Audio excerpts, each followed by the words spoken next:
Shah. How about Shemel Shah? Barakatah Yahweh Shah. Barakatah Yahweh. Barakatah Yahweh. Barakatah Yahweh Shah. Revelation 3. And unto the angel of the church in Sardis write, These things saith he that hath the 7 spirits of God, and the 7 stars. I know thy works, that thou hast a name, that thou livest, and art dead. Be watchful, and strengthen the things which remain, that are ready to die. For I have not found thy works perfect before God. Remember therefore how thou hast received and heard, and hold fast and repent. If therefore thou shalt not watch, I will come on thee as a thief, and thou shalt not know what hour I will come upon thee.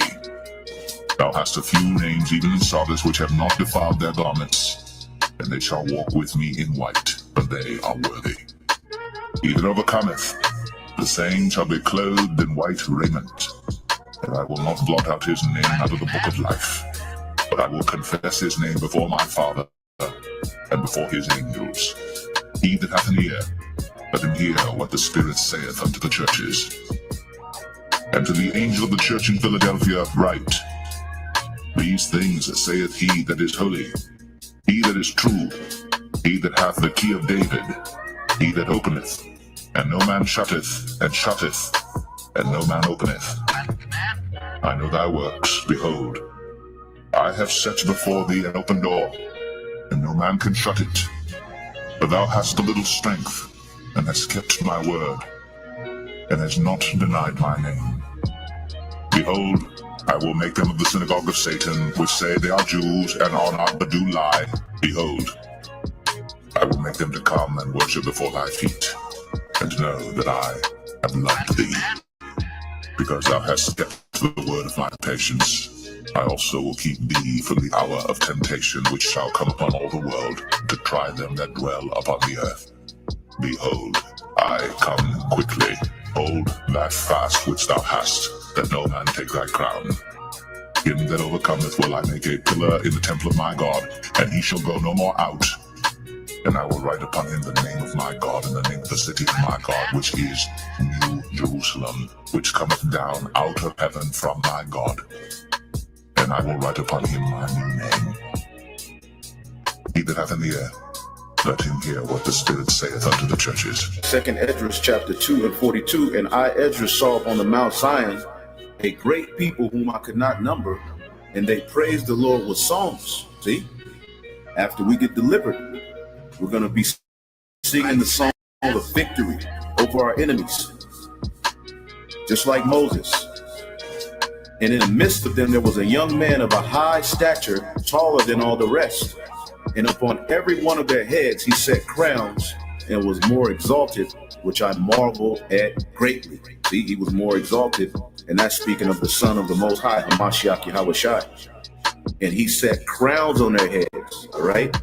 According to our rank, starting with our King David, the head disciple, Peter, okay, all of us will receive crowns, all right, and rewards based upon everything that has been forepromised, all right, before the foundation of the earth. Because as we receive these crowns on our head, all right, it gives us our authority, all right, that we long to have back in the heavens, but also that authority is coming to the earth. Barakatah Yahweh Shah. Barakatah Yahweh. Barakatah Yahweh. Barakatah Yahweh Shah.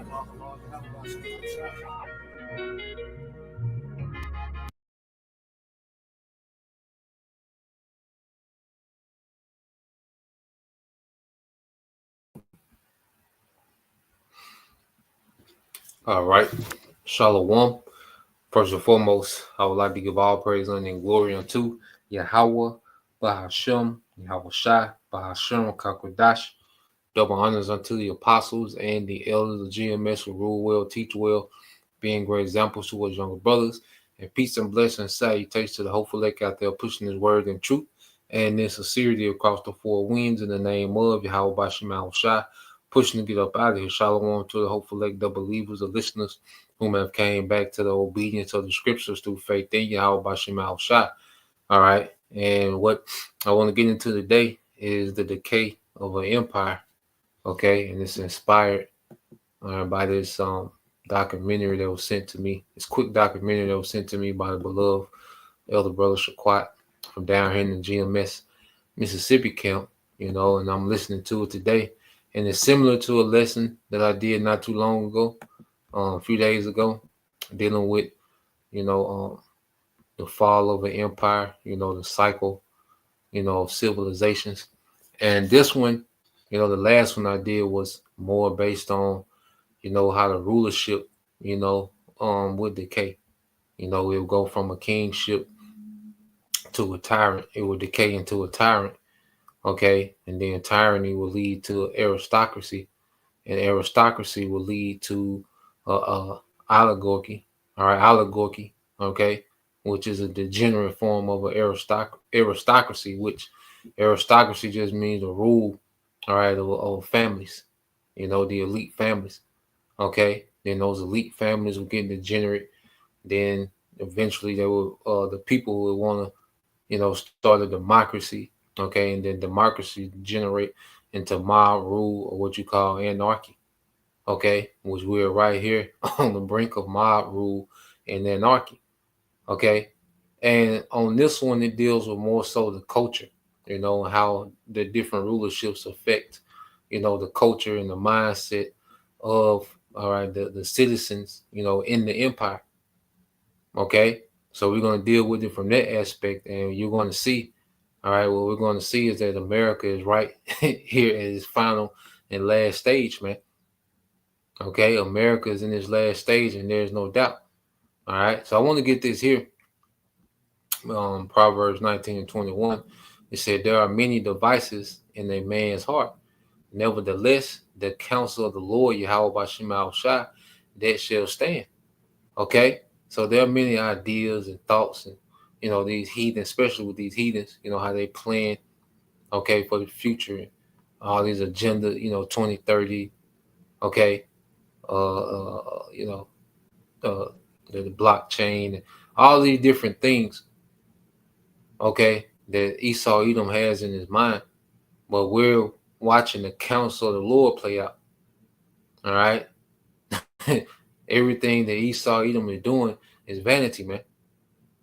Okay. Why do the heathen rage and imagine a vain thing? Okay. If a brother can post that in what's that, Psalms 2 and 1. All right. And what we're seeing is the heathen raging. All right. What you go in the Hebrew word rage, okay, which is regash. Okay. And it goes into conspire to plot. All right. And Esau's main agenda is how to keep his empire going. Well, you can't keep it going. Okay. Because that's not within the counsel of the Lord, Yahweh Bashim Shai. Okay. Each heathen had a limited space to rule. Okay. And it will be dismantled. All right. And now we're in the time of the last heathen. Okay. Ever to rule. A brother can post that too. Luke 21 and 24. Until the time of the Gentiles be fulfilled. And I'm going to get ready to cue up this video. Okay. But this is Psalms 2 and 1. It says, why do the heathen rage and the people imagine a vain thing? Okay. And Esau extended his empire. Okay. Into this satanic digital world order. All right. Which he's herding the earth into a digital prison. Okay. And that this man is attempting to extend his rule, his empire. Okay. It's a vain thing. It's complete vanity, man. It means it's empty. Okay. It holds no merit. It holds no weight. Okay. As the scripture promised, this is going to be a failed attempt. Okay. As Yahweh Shai summed it up in Luke 21 and 24, this is the brother Yahweh, the hopeful leg 3. And they shall fall by the edge of the sword, and shall be led away captive into all nations. And Jerusalem shall be trodden down of the Gentiles until the times of the Gentiles be fulfilled. And this was talking about the actual heathens, okay, the actual Gentiles.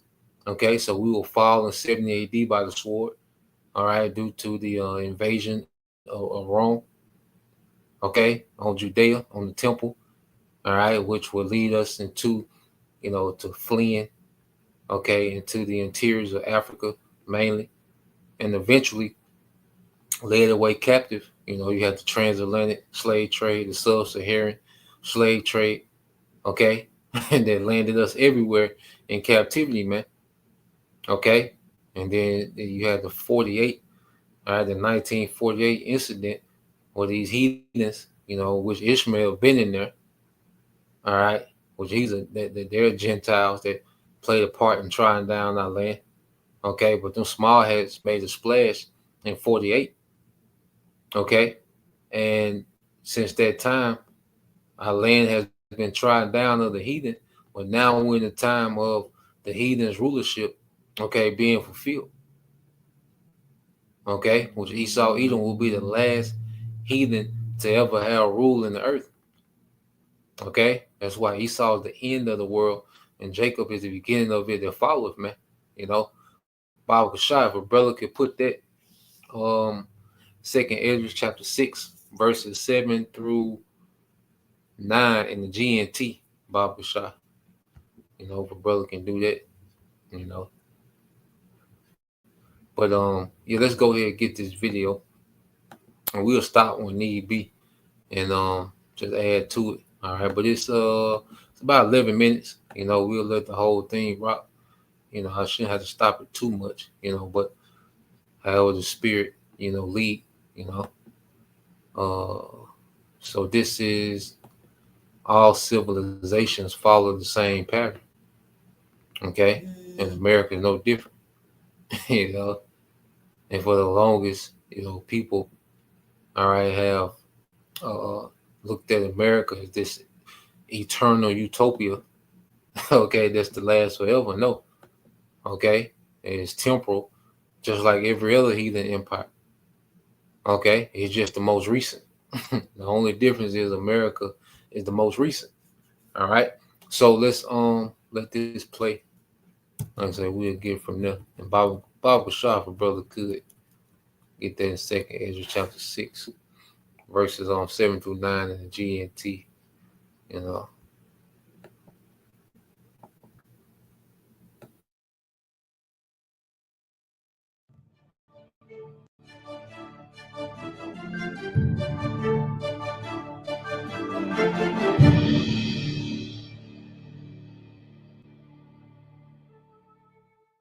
All empires repeat the same cycle, says 20th century historian John Glubb.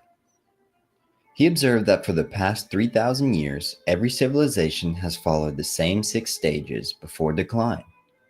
What are they? Sir John Bagot Glubb was a British soldier and author who served as the commanding general of Transjordan's Arab Legion from 1939 to 1956. In his later years, he wrote about geopolitics and world history, and penned a succinct description of how civilizations rise and fall. Glubb's 1978 work, The Fate of Empires and the Search for Survival, is an idea-dense essay that argues all great empires follow an eerily similar pattern. From observing 11 distinct cultures, Glubb draws some intriguing conclusions that have implications for modern society. Glubb first notes that empires generally only last about 250 years, or 10 human generations. Though there are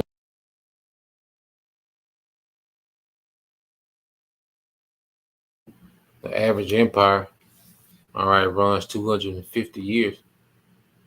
Okay, and as we know, America is at 2.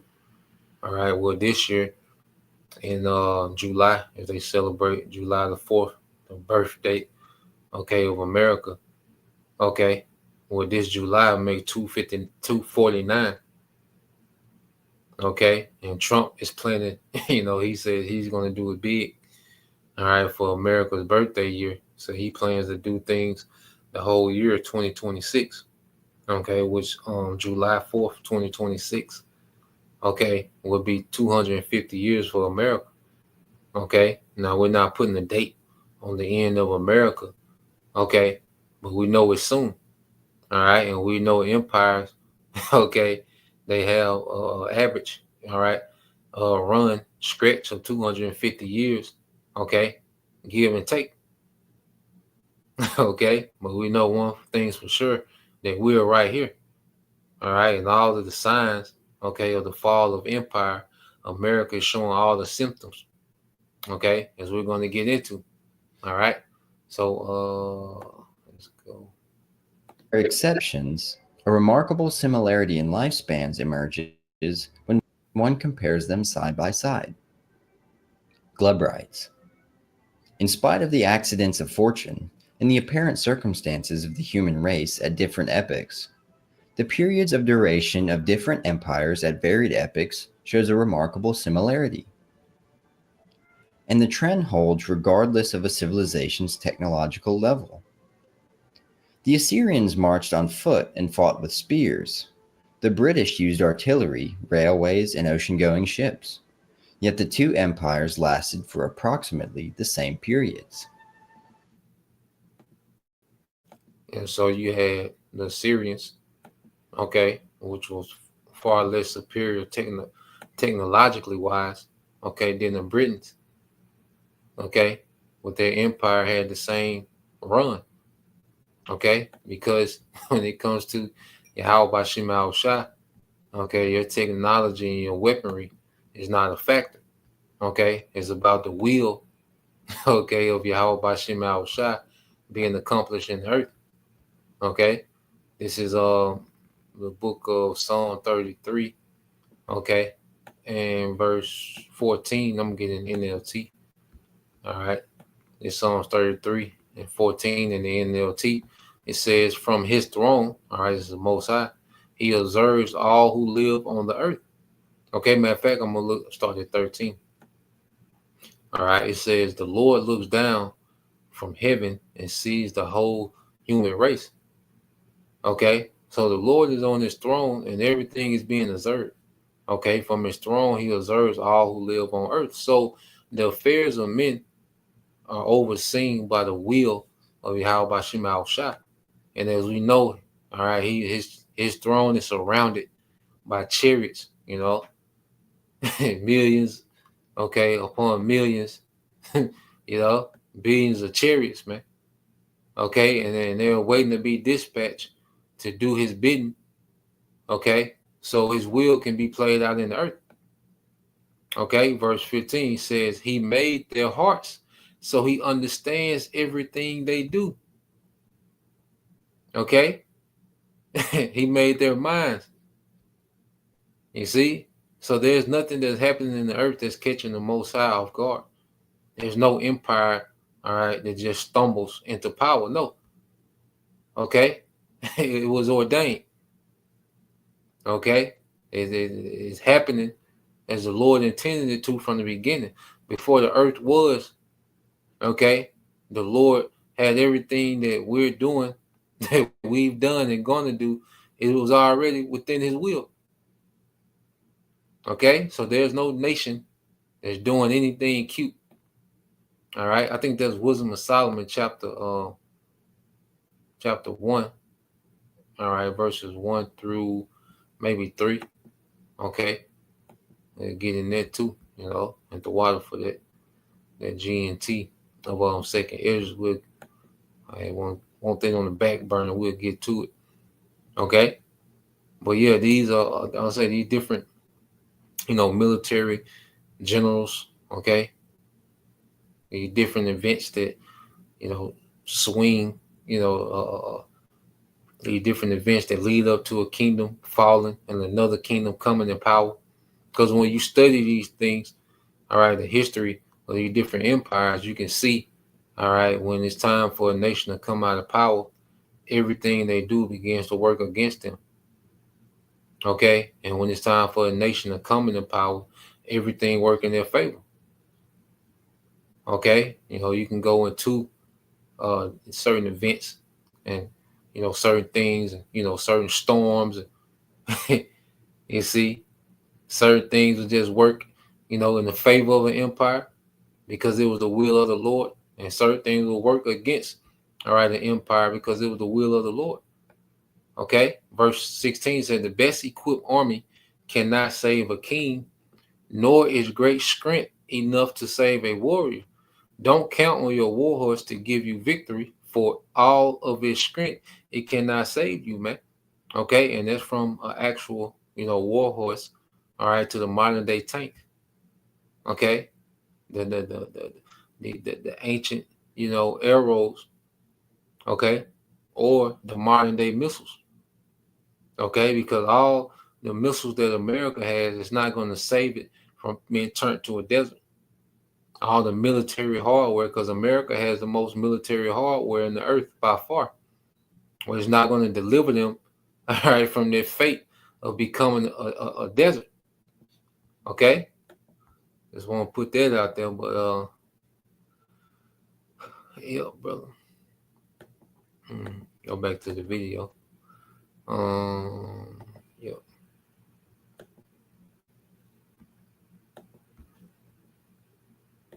Yeah, gonna get all that. Get this real quick. All right, this is on Isaiah 46:9. It says, remember the former things are old, for I am the Most High, and there is none else. I am the Most High, there is none like me. It's the brother spiritual arc. All right, 144K. Declaring the end from the beginning and from ancient times of things that are not yet done, saying, my counsel shall stand, and I will do all my pleasure. You see, and this is why, as we, have got in tune, with the will of Yahweh Bashim Al-Shai, and now we desire to see the Lord's will play out in righteousness, man. There was a time we didn't know what the will of the Lord was, man. We wasn't in tune with prophecy, man. We didn't understand that Yahweh Bashim Al-Shai, okay, had a plan from the beginning, okay, to establish his sons in power forever, beginning with his only begotten, Yahweh Shai. Okay, so what we're seeing is the Lord pleasure playing out in the earth, man. Okay, we're watching the end of an empire, okay, and the beginning of an everlasting empire being transitioned, man. Okay, so let's get back to it. Even if kitchen chaos has got you sweating, shipping costs shouldn't. The first stage of an empire, Glubb claims, is the Age of Pioneers, or the Outburst. This is where a small, seemingly insignificant nation emerges from its homeland and establishes a presence on the world stage. This outburst is characterized by energy, courage, and creativity. Glubb describes the new conquerors as normally poor, hardy, enterprising, and above all, aggressive. Unbound by established traditions, they rely on improvisation and experimentation. If one method fails, they try something else. Glubb gives the example of Macedon in the 4th century. Prior to Philip, Macedon had been an insignificant state in the north of Greece. Yet by 323 BC, 36 years after the accession of Philip, the Macedonian Empire extended from the Danube to India. The second stage is called the Age of Conquests. The sophistication of aging civilizations are adopted by the rising power. Thus, their expansion consists of organized, disciplined, and professional campaigns. This is where the culture becomes a bona fide empire. This stage is characterized by confidence, optimism, and contempt for decadent cultures whom they've conquered. The people of the new empire are practical in both government and war. Moreover, Glubb notes that their lack of tradition allows their leadership a freedom to try new things. He writes, the leaders are free to use their own improvisations, not having studied politics or tactics in schools or in textbooks. Next comes the Age of Commerce. With the acquisition of vast areas of land, commerce becomes easy and safe for the empire's citizens. Resources, people, and ideas are exchanged over great distances. And if the empire is large, a great variety of products are produced. The Age of Commerce often overlaps with the Age of Conquests, but the public's values begin to shift. The proud military traditions still hold sway, and the great armies guard the frontiers. But gradually, the desire to make money seems to gain hold of the public. So real quick, just to walk it down. All right, you have the phase, the stage of pioneers. Okay, and when you go here, all right, as America was founded as what, a colony, all right, by the British. Okay, and those colonies began to branch out. People of those different colonies began to branch out and become pioneers. Okay, you got let's go here. Just look at some American pioneers with some of these household names.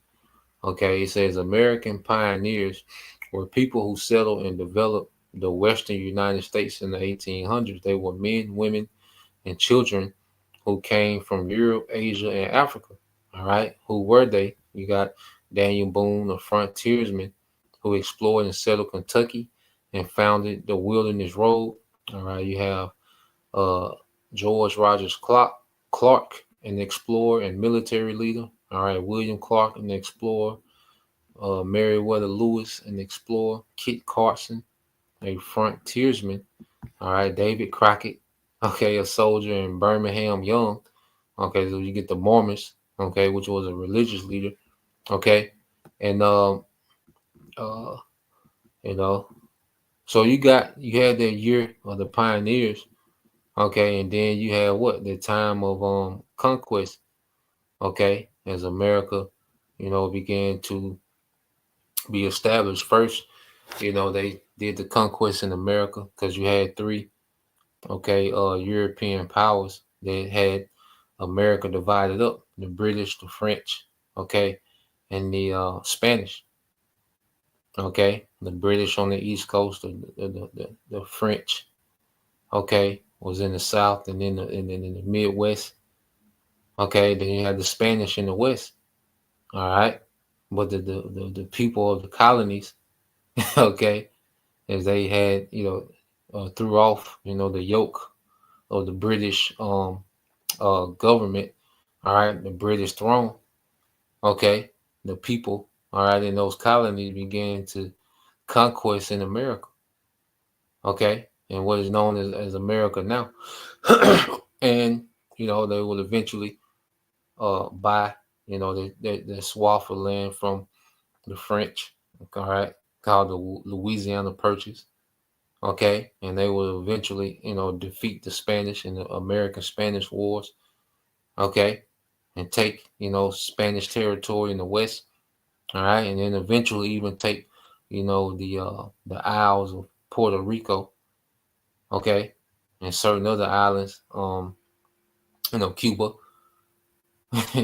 You see, and they will begin to colonize and absorb them into American empire. So you had the time of conquest. All right, so after conquest, he went into what, the commerce. All right, and as America, you know, was steady gaining, clout. All right, in World War One, okay, America pretty much emerged as a global military power. All right, in World War Two, America was a bully. You see, after World War Two, America was the Earth's bully. Okay, and then what did you have after? Okay, the war? You had the commerce. All right, and it just so happened that what, you had the Treaty of Rome. I wonder why it's called the Treaty of Rome. Okay, the Roman Empire was rebirthed in the earth. As we went over, several times. All right. It says the Treaty of Rome was signed on March 25th, 1957, and established a European Economic Community. The treaty was signed by 6 countries: Belgium, France, Germany, Italy, Luxembourg, and the Netherlands. It came in effect January 1st, 1958. Okay. And this is all these European nations, which are part of what, those 10 horns. Okay. Of this beast system. Okay. Which America is the whore. They rise this beast system. Okay, so you had these treaties as far as economics and what, commerce, a common market. Okay, for what these Edomites that are now in power. All right, the West, because after World War II, the West, all right, which is EU nations. Okay, the NATO military was built up to be a shield against these EU nations and Russia. Okay, and America, man. All right, as the whore, they're riding this beast system. Okay, will benefit what off the commerce of the earth. All right, because all these nations have to go through America. When it has to do big transactions, man. All right, through the SWIFT banking system. Okay, which is geared towards what, man? Overseeing the global market. Okay, so now America is going from, the pioneer phase, okay, the conquest phase, okay, the commerce phase, and now you see this culture we have today where everybody's chasing the bag. Everybody, came to America what for the opportunity to come up, all right, with the dream of getting rich overnight. Okay, what they call free enterprise capitalism. Was a scam. Okay, to put everybody in debt, to the dollar, man. Okay, you have to understand you have whole governments, all right, and individuals that are debt slave to the dollar, man. And they're free. I think it's free market in free uh enterprise capitalism. If I'm saying it right.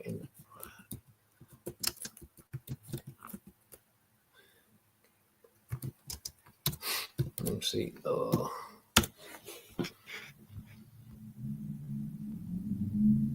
Yep. So let's go look at this real quick.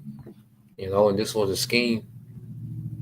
All right, as we know, as we find out more and more on the daily. All right, every goddamn thing is a scam. Is a scheme and a scam, a sham. you know, America's one big sham. All right, so you have the free enterprise capitalism. Okay, and this is what made people flock to America. It said it refers to an economic system where individuals have the freedom to start and operate businesses with minimum government interference. It's essentially meaning the market is primarily driven by competition between privately owned companies, with the core principle being the right to own property and pursue profit, often considered synonymous with a free market system, man. Okay. And as you know today, all right, that dream has become a nightmare. Okay. Because there are so many regulations and stipulations to what you can do. Okay. In this society, it's very limited. It's very hard, for an individual to create wealth. Okay. And the matter of fact, it's the exact opposite where you create debt, and that's a whole nother lesson within itself. But just wanted to bring that out. So, going back, uh,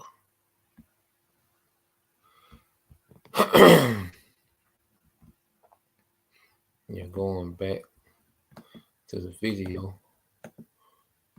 So now, you get into the phase where, money, is becomes the priority. Money, this this money hungry society that we see today. So let's go here. An honor culture is replaced by a mercantile one. During the military period, glory and honor were the principal objects of ambition.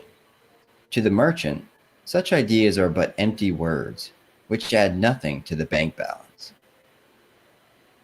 The age of affluence comes next, and is a natural consequence of the age of commerce. Monetary gain becomes the sole pursuit. Glubb writes, "The age of affluence silences the voices of duty. The object of the young and the ambitious is no longer fame, honor, or service, but cash. The fighting spirit of the empire fades as leaders buy off enemies rather than fight them. Subsidies instead of weapons are employed to buy off enemies. Military readiness or aggressiveness is denounced as primitive and immoral. Civilized peoples are too proud to fight. No offense, but if you still think that driving food around is the best way to make money in today's economy, I'm sorry.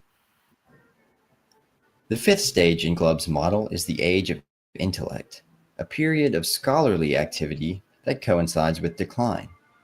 Whereas in the age of affluence, the merchant class patronized the arts, now colleges and universities are given immense funding. Glubb noted that in his own time, he saw the US and Britain as undergoing this phase.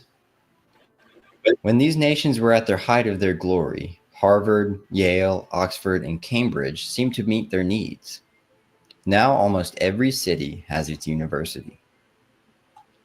And once again, the energy of the society is directed toward a new goal.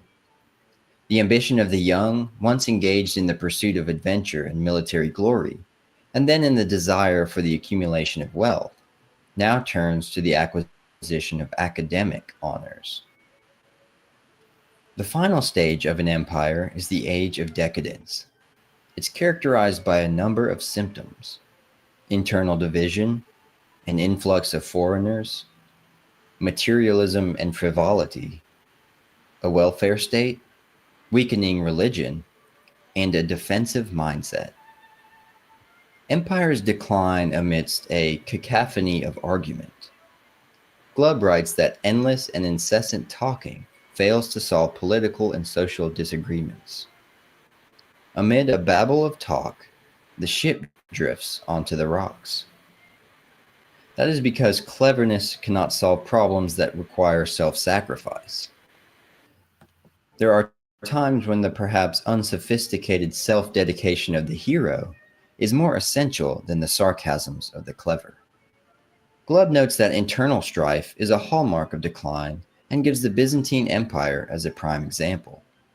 Civil wars and infighting preoccupied the empire until the Ottomans were already on their doorstep. Strikes, demonstrations, boycotts, and similar activities are prevalent in the last stage of empire, and internal strife is exacerbated by external conflict. Rather than unifying around a potential threat, the nation pulls itself apart. An influx of foreigners, usually concentrated in cities, accompanies a civilization's decline. Glubb claims that when a culture is homogeneous, there is a feeling of solidarity and comradeship among the people. But a large number of foreigners disrupts this. Foreigners disrupt the unity of the empire due to a few reasons. Number one, their nature often differs from that of the original imperial stock. Number two, in hard times they are less willing to sacrifice their lives and their property. Number three, they are liable to form communities of their own. And finally, there may be resentment among those who were previously conquered by the imperial race. Glubb notes that these problems are not due to superiority or inferiority of any race, rather because there are natural differences between them that makes a single culture difficult to maintain. In his time, he noticed the influx of migrants to the declining British Empire. In London today, Cypriots, Greeks, Italians, Russians, Africans, Germans, and Indians jostle one another on the buses and in the underground, so that it sometimes seems difficult to find any British. Frivolity is also a sign of decline. Glubb claims that this mindset is rooted in pessimism. Let us eat, drink, and be merry, for tomorrow we die. Decadence is ultimately a spiritual sickness resulting from too long a period of wealth and power. Cynicism, decline of religion, pessimism, and frivolity follow. No effort is made to save the nation because its citizens no longer believe anything is worth saving. Glubb saw the similarities between empires' lifespans as a reason to teach history differently. Rather than focusing on particular nations or periods, the history of the whole human race should be taught. He concluded, If we studied calmly and impartially the history of human institutions and development over these 4,000 years, should we not reach conclusions which would assist to solve our problems today? What do you think of Glubb's analysis? And there's nothing, all right, that can be done to reverse it. Okay, because the Lord has these things set up from the beginning. Okay, so let's sum up a few things, that he was going into as he went into. You went from the age, of commerce, which brings in what? All right, America saw a major boom. Okay, and wealth. Okay, due to being a superpower and having control over a lot of the world's markets. All right, so you go. He spoke on that word afflux. All right, he said a state of having a great deal of money, wealth. Okay, and plenty, plenteous, man. Okay, to where America, you able to get buffets. Okay, cheap fast food. Okay, grocery stores on every corner, liquor stores on every corner. You know, the bar scene, scripts and clubs everywhere, just plenty of everything, man. Okay, it created what a very pampered, society. The convenience of the cities, to where men and women, didn't have to learn. They didn't have to have the skills, of the men and women of generation past because everything was what, all right, conveniently given to us, man. Okay, resources and assets, all right, possessions and property, okay, just handed to us, man. Okay, it was an afflux, okay, affluence. I'm trying to say, okay, and then what did that create? He threw another word. All right, hold on, yeah, what's that word? Well, yeah, you see the synonyms of afflux, okay, and even that's one of the reasons we feel, okay. Where brother can put that in is that Deuteronomy 32 and 14? Okay. I think that Deuteronomy 32, 14 and 15, because we, all right, we had sovereignty in the empire and we failed. Okay. We went through the same stages. Okay. Because by the time the Assyrians took us down, we was in a state of decadence. Okay. By the time the Babylonians took down the southern kingdom, all right, the southern kingdom was in a state of decadence, man. All right, going through those phases of enjoying wealth, okay, becoming content, you see, and eventually becoming decadent, man. Okay, so the recipe for the fall of an empire, America is showing all the symptoms, man. Okay, he talked about college being readily available because see back then only the nobles, all right, those that was going to run the affairs of the empire went to those colleges of higher learning. Okay, everyone wasn't open up to college and higher education. Okay, they would learn trade. Okay, but now that everybody can go to college and get these degrees, everybody think they some goddamn scholar or guru. Okay, and that's why you even go to Proverbs, because that's why you see all these dumbass arguments on YouTube. I can't really just watch. I'm podcast out. I can't. I'm tired of looking at niggas interviews, podcasts, the nigga woman saying the same dumb shit or worse. I'm podcast out, man. With the, yeah, because it puts you on a low frequency, man. They're speaking to me, man. I'm podcast out. Everybody with these dumb arguments. Okay, and it's getting dumber and dumber. Okay, to the point where you got all right, men and women in their 30s and 40s. Okay, asking why you pop your balloon, man. What the hell? Oh boy. So you get this is Proverbs 26:12. It says, seest thou a man wise in his own conceit? There is more hope of a fool than of him. Okay, because the majority of the people think they're some type of, self-taught genius and, guru, and they got it figured out, and their perspective is elite. They need to be heard. Okay, they want to have these intellectual conversations about the dumbest things. Okay, and this is what we see in America, man. Okay, he mentioned another word, frivolous. Okay, and you would get that. I think the brother got that for me. All right, because like I said, this even happened to us. We got proud.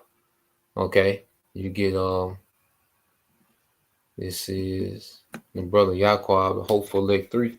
This is Deuteronomy 32:14. It says, butter and kind and milk of sheep with fat of lambs and rams, all right, of the breed of Bashan, and goats with the fat of kidneys of wheat, and thou didst drink the pure blood, all right, of the grape. Okay, so we had it made. Okay, because he's naming off these resources. Okay, we was good, man. We was straight, eating good, drinking good, plenty of resources coming in abundance. Okay, but what happened? Verse 32, Mr. Brother Kazakban Yahweh, it said, but Jeshurun, which is another name for Israel, all right, Yashawan, which means upright one, wax fat and kick. Thou art waxing fat, thou art grown thick, thou art covered with fatness. Then he forsook the Most High, which made him, and lightly esteemed the rock of his salvation, man. Okay, showing you that money isn't the solution for our people, because our people, all right, we was in a rulership and got proud. We was in rulership and got proud, man. Okay, nah, man, it's righteousness. Okay, sin is the kryptonite. Okay, because sin leads to poverty. You see, we've been impoverished as a people because of sin. Okay, now poverty puts you in the jam to where you're going to be more susceptible, to crime. But how did we get to poverty in the first place? Disobedience, being proud, becoming godless, man.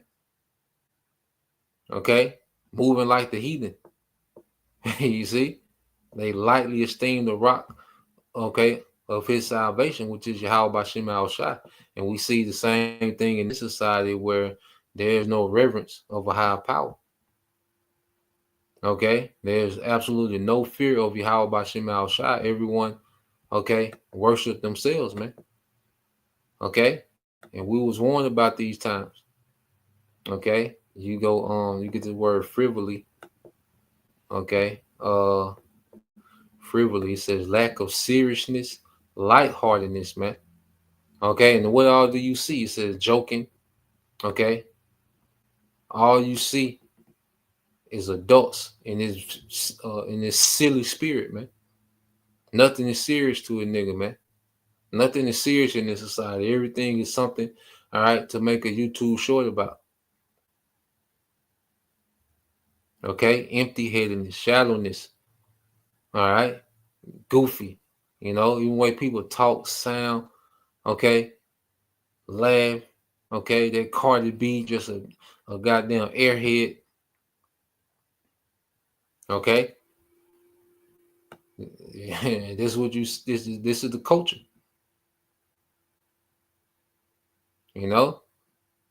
So, and what does that lead to? All right, because you go back here.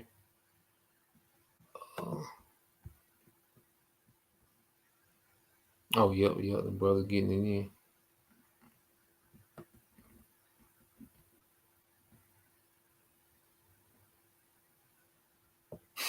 All right, it's the brother Labad Napash, 2 Timothy 3:2. It said, for people will love only themselves and their money. They will be boastful and proud, scoffing at the Most High, disobedient to parents and ungrateful. They will consider nothing sacred, man. And this is their prideful, frivolous, boastful society, man. Okay. And we know pride comes before destruction. Okay. And there's no doubt that America is in that last phase of what is called decadence. Okay. Let's get that word decadent.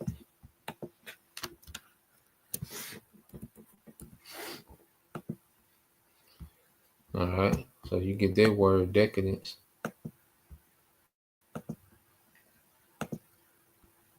All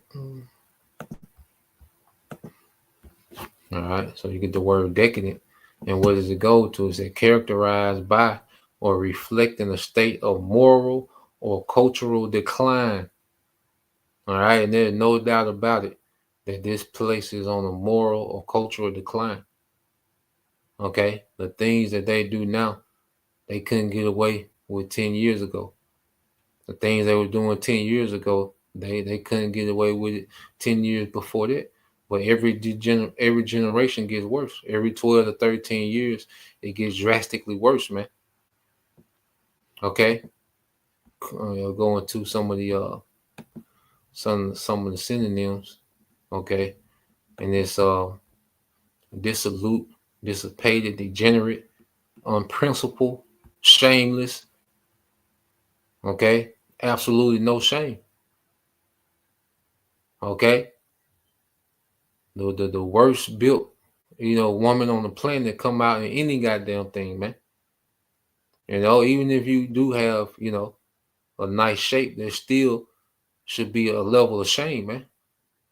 1 ton, fast living, unrestrained, pleasure seeking. Okay, this is their society, self-indulgent. Okay, niggas don't care how much they pants hang off their ass now, man. Jake pants to their knees now, man. Okay, there's absolutely no shame. Okay, only fans, no one, there's no integrity, no, you see. So, the average woman is pretty much a corn star, man. Okay, so there's no doubt, okay, that America is in this last in this last stage. Okay, where decadence is going to be destroyed.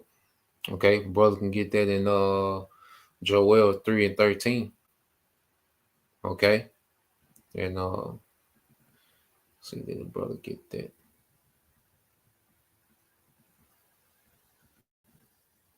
And then we'll get that in second Ezra. Get ready to close out. Where did the brother put that at? Second Ezra. Let's see. Okay, here you go. All right, Mr. Brother, GMS Chosen Vessel 144. Okay, I believe this second Ezra 6. All right, and start at 7. It says, then I asked how long a period of time will divide the ages. When will the first age end and the next age begin? Okay, and this is what Ezra was inquiring, because he was inquiring about the kingdom for Israel, man. Okay, if they was in captivity under the Persian Empire at this time. Okay, and our forefathers would always, inquire. Okay, our forefathers that was in the spirit, they would inquire of the kingdom that was promised to Israel, the everlasting kingdom. Okay, so he asking like, okay, what's going to be a sign, that's going to divide the ages of the heathen and our age as Israelites, the rulership of the heathens and the rulership of Israel. Okay, and it says he answered, the interval will be no longer than between Abraham and Abraham, Okay, which lets you know, okay, that the transition of power from Esau to Jacob, okay, is going to be in one lifetime. Okay, and that we fully believe that we're in that time of that great transition. He was the grandfather of both Jacob and Esau, and when they were born, Jacob was holding Esau's heel. Okay, and this is verse 9 in the GNT, second Esdras 6 and 9 say Esau represents the end of this age. Okay, and Jacob represents the beginning of a new age, and it's going to be everlasting. Okay, there will be no more okay heathen empires that come into power after the end of this age. Okay, so let's go here. All right, this is the brother Labad Napash. All right, Joel 3 and 13 said, "Put you in the sickle, for the harvest is ripe. Come get you down, for the press is full, the fats overflow, for their wickedness is great." Okay, and their wickedness is great, man. Mainly here in America, and the Lord is finna intervene. Okay, and as we're all right, as the Lord established the kingdom, okay, under Yahushua, the throne of David, we're going to be changed, so we'll never go through the stages of decay that these empires go through. Okay, we'll never go through that phase, those stages of decay and being overthrown. No, we're going to be righteous forever. We're going to be perfect. We're not going to be able to go off.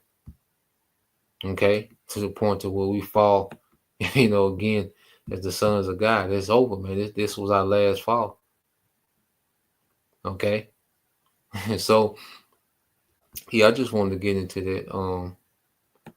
Let me leave a link to this video. Okay, brothers want to do something with it, rewatch it, all right. So with that, I pray that you brothers, all right, and you sisters edified once again. I'm gonna give all praise and glory unto Yahweh, Bahashem, Yahushua, Bahashem, Kakadash, and double honors unto the apostles and the elders of GMS who rule well, teach well, being great examples towards younger brothers, and peace and blessings, salutations to the hopeful that Shalom.